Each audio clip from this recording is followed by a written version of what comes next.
پورے middle asset اور اسرائیل کے اوپر ایئر اسپیس بند ہو چکی ہے، 2 گھنٹے پہلے کی بات ہے، اور یعنی ایئر اسپیس بند کرنے کا مطلب ہے کہ سیریس ایکٹیویٹی از انڈر وے، اور یو ایس ایس ابراہیم لنکن جو ہے وہ اس وقت بالکل کھڑا ہے وہاں پہ، اس پہ 180 یا پتہ نہیں 200 سے زیادہ جہاز ہیں جو کھڑے ہیں، تیار ہیں، نائم ٹول ٹارگیٹس have been locked، سب کچھ ہو گیا ہے۔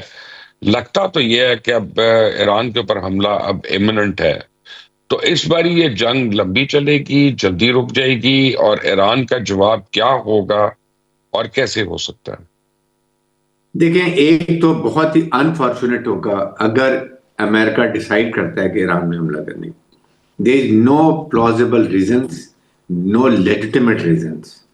How can you attack on a sovereign country without any provocation, without any problem؟ آپ نے نیوکلیئر سیٹ کہا کہ ہم نے اس کو تباہ کر دیں گے، آپ نے انٹرنل اس کی پرابلم سچویشن کافی خراب کی، انہوں نے کنٹرول کر لی، and now you are again going to attack it۔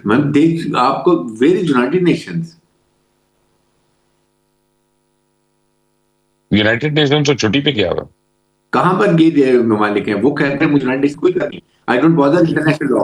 He says I don't bother about international law, I don't bother about United Nations, I am not pushed to whatever I think is my law and I will do it, and that is what he is doing۔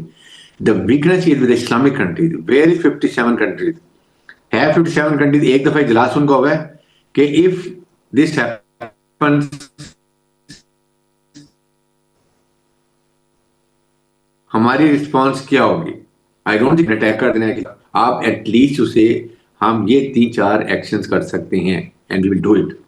We will not let any Israel flight going through Arab air space. We ابراہیم accord کو ہم نہیں، وہ تو انکار کر دیا انہوں نے، اب تو وہ لیکن ہم اب اوشن سے جائے گا، جارڈن سے جائے گا، لیکن دین جو سے وی ول عرب ہم سارا ٹریڈ بند کر دیں گے۔ اب ٹریڈ بھی بند کریں نا، سب چیزیں بند کر دیکھیں۔ وہ تو ابھی نہیں، وہ فلائٹ تو یہ نہیں، اس کے لیے نہیں، کمرشل فلائٹ بند کریں نا، اس کو پتہ تو چلے آل عرب سے کہیں نو کمرشل فلائٹس۔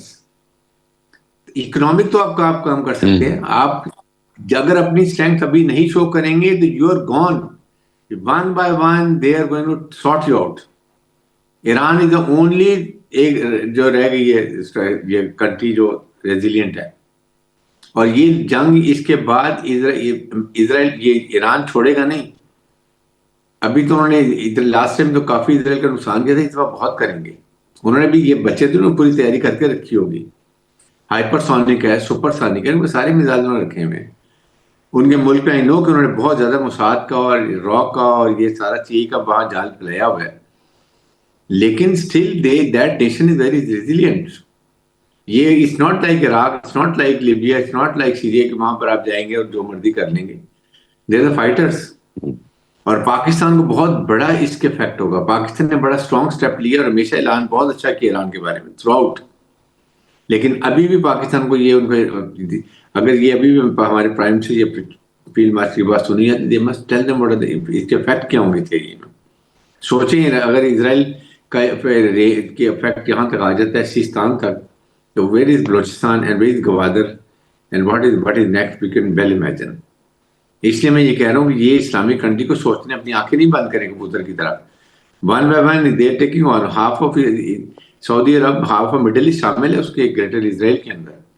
وہ تو پیس پلان میں بات کریں کہ ہم اس کو ٹو پیلسٹین کی اسٹیٹ بنا دیں گے، it's not possible, but we can see something else coming up. The early we decide the better it is, at least better it is. Hammad Hassan welcome to the show. مجھے یہ بتا کہ ایران پہ کیا آپ کو لگتا ہے کہ حملہ ہونے جا رہا ہے، اور اگر ہونے جا رہا ہے تو اس کے ریپرکیشنز کیا ہوں گے، اور ایران کی ریٹیلیشن کیا ہوگی؟ دیکھیں، ایران پہ حملہ اب وہ زمانہ نہیں رہا کہ یک طرفہ طور پر طاقت امبیلنس ہوتی تھی۔ اب آپ دیکھیں ابھی حال ہی میں چند مہینے پہلے پاکستان اور انڈیا کی ایک مختصر سی جنگ ہوئی، لیکن اس کے نتائج کیا آئے؟ نتائج کیوں آئے؟ نتائج بہترین ٹیکنالوجی اور اس کے استعمال کی وجہ سے آئے۔ بہترین ٹیکنالوجی کہاں سے آئی؟ چین کے ساتھ پاکستان کا کوارڈینیشن بہت اچھا ہے، چین کی مدد سے پاکستان نے بہترین ٹیکنالوجی حاصل کر لی۔ اس ٹیکنالوجی کی بنیاد پر اس ٹیکنالوجی کی بنیاد پر چند گھنٹوں کے اندر اندر پورے بھارت کو ادھیڑ کر رکھ دیا. نہ ان کے رافیل بچے تھے، نہ ان کے S-400 بچے تھے، نہ ان کا پٹھان کوٹ بچا تھا، نہ ان کا اودھمپور بچا تھا. تو دیکھیں اس مختصر جنگ نے ڈائنامکس کی تبدیلی کا اشارہ بھی دے دیا، جنگی اور حربی معاملات میں تبدیلی کا اشارہ بھی دے دیا ہے. اب اگر کوئی یہ سوچ رہا ہے کہ ایران پر حملہ ہوگا اور وہ چند دنوں کے یا چند گھنٹوں کے اندر اندر ملیا میٹ کر کے رکھ دیں گے، تو دوسرے ممالک کے بہت سارے انٹرسٹ ہے. دوسرے ممالک کون ہے؟ چین ہے، روس ہے، پاکستان ہے، ترکی ہے، دوسرے ممالک ہے. اور یہ ممالک کمزور ممالک بھی تو نہیں. لیکن آپ دیکھیں 60s میں جب کیوبا رشین بلاک کا حصہ تھا تو اس وقت بھی رشیا کیوبا کو بچا گیا تھا.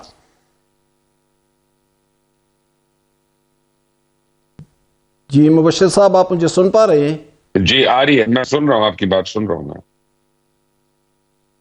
جی تو اس وقت کیوبا جیسے چھوٹے ملک کو جو امریکہ کے نزدیک بھی تھا، اس کو بھی روس بچا گیا تھا. بعد میں بہت سارے واقعات ہوئے اور وہ واقعات امریکی طاقت کی وجہ سے کم بلکہ اندرونی کشمکش کی وجہ سے زیادہ ہوئے. مثلا لیبیا کی مثال لے لیں، عراق کی مثال لے لیں، وہاں پر جمہوریتیں کمزور رہی، گو کہ اقتصادی طور پر، معاشی طور پر وہ ممالک مستحکم رہے، لیکن ان ممالک کے اندر جمہوریت کمزور رہی، انسانی حقوق اور بنیادی حقوق کمزور رہے، اور اس سے ایک رد عمل نے جنم لیا اور اس رد عمل نے بیرونی طاقت کو سپورٹ کیا. اب وہ صورتحال تو ہے نہیں، گو کہ ایران کے اندر ایک ٹینشن موجود ہے، لیکن جو بین الاقوامی تناظر میں ہم معاملات کو دیکھتے ہیں، جو ذرا لارج اس میں ہم دیکھتے ہیں، تو ڈائنامکس بہت حد تک چینج ہو چکے ہیں. اب اتنا آسان نہیں ہے